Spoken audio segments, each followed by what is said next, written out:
میں یہ بات 1000 دفعہ کہوں گی کہ عمران خان نہ کہ صرف دہشت گردوں کا سہولت کار ہے، وہ خود بھی دہشت گرد ہے، اس کی جماعت بھی دہشت گرد ہے۔ انہوں نے ہمارے ملک کے اوپر حملہ کیا، انہوں نے یہاں پہ لا کے ٹیررسٹ آرگنائزیشنز کو بسایا، ان کو پناہ دی، انہوں نے ٹیررسٹ حکومت کو سب سے پہلے جو ہے وہ اکنالج کیا، انہوں نے ٹیررسٹ کے ساتھ بار بار مذاکرات کی بات کی۔ یہ ساری باتیں پوری دنیا کے سامنے ہیں۔ اپنی پارٹی میں نا آپس میں کنسنسس پیدا کر لیں۔ کل ابھی آپ کے انفارمیشن منسٹر کہہ رہے تھے کہ علی امین گنڈا پور صاحب جو عمران خان صاحب کی پارٹی کے ہیں، آپ نے کہا کہ وہ بھی اور ان کی پارٹی بھی ٹیررسٹ ہے۔ کل ابھی آپ کے انفارمیشن منسٹر صاحب کہہ رہے تھے کہ علی امین گنڈا پور جو ہے وہ ٹیررزم کے خلاف ہے۔ آپس میں ایک کنسنسس پیدا کر لیں۔ چلیں آپ کے اپنے پارٹی کے انفارمیشن منسٹر کہہ رہے ہیں کہ پی ٹی آئی کے ہم لوگ بات کریں گے۔ یہ تو بڑا سینسٹیو ایشو ہے۔ آپ امنہ کی بات I'm not going to talk after this. جی آپ لوگ پلیز کنٹینیو کریں شو۔ I'm not going to talk after this. نہیں آپ بات If I'm not allowed to speak, نہیں I'm so sorry with all due respect. آپ اپنی بات کمپلیٹ کیجئے، ناراض مت ہوئیے، آپ اپنی بات کمپلیٹ کیجئے please. This is no way آپ صرف اگر اس بات کا فائدہ اٹھائیں۔ نہیں آپ بات کیجئے، ایسا ہرگز نہیں ہے، آپ بات کروں گی۔ آپ ان سے پلیز آپ ان کے ساتھ آپ نے ابھی اپنے انتظام میں کہا کہ حوصلہ نہیں ہے، ٹالرنس نہیں ہے، ان کو بہت زور زور کی تکلیف پہنچ رہی ہے کہ آپ بات کیجئے نا۔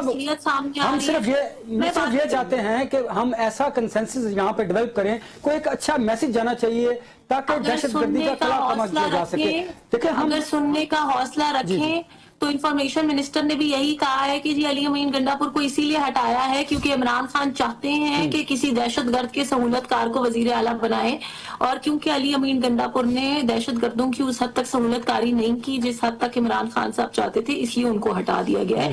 میں بھی یہی بات کر رہی ہوں، اردو میں ہی کر رہی ہوں، فرانسیسی تو بول نہیں رہی کہ کسی کو سمجھ نہ آئے، کہ عمران خان صاحب کا پرائم ایجنڈا یہ ہے۔ اس وقت یہ کوئی ایک دفعہ کی بات نہیں ہے، جنرل فیض کے ساتھ مل کے انہوں نے پورا یہ پلان بنایا، پھر اس پلان کو امپلیمنٹ کیا۔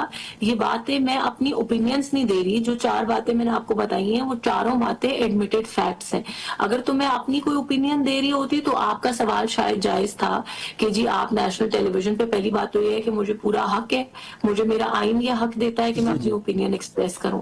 دوسری بات یہ ہے کہ آپ اگر یہ سمجھتے ہیں کہ میری اوپینین ٹھیک نہیں ہے تو یہ ابھی تک تو ہم اوپینین تک تو پہنچے ہی نہیں ہیں، ہم تو ابھی صرف فیکٹس بیان کر رہے ہیں کہ آپ کے لیڈر نے یہ سب کچھ کیا۔ مجھے پتا ہے کہ بہت تکلیف دہ ہے نیشنل ٹیلی ویژن پہ اپنے لیڈر کے بارے میں ایسی تلخ حقیقتیں جو ہے وہ سننا ان کو اور برداشت کرنا یقیناً بہت مشکل ہوتا ہے، لیکن سننے کا تھوڑا سا حوصلہ پیدا کریں۔ جو جوڈیشل سسٹم کی جہاں تک بات ہے، کیونکہ انور بھائی آپ نے سوال کیا، بات یہ ہے کہ جوڈیشل سسٹم کی بات اور یہ دونوں چیزیں انٹر لنکڈ ہے نا۔ یہ وہ حکومت تھی جو ہمارے جوڈیشل سسٹم کو اس حد تک تکلیف پہنچا کے گئی ہے کہ یہ واٹس ایپ پہ فیصلہ بھیجتے تھے اور یہ اگلے دن آ کے پریس کانفرنس پہلے کرتے تھے کہ اب یہ فیصلہ آنے والا ہے، اور فیصلہ بعد میں آتا تھا۔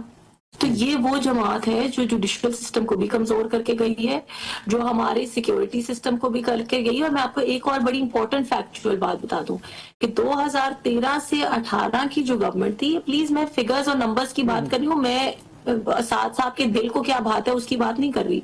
جس وقت ہم نے آپریشن کیا 2013 سے 18 میں، دہشت گردی اپنی کم ترین سطح پہ آئی، ہم نے ہزاروں کی تعداد میں دہشت گرد مارے۔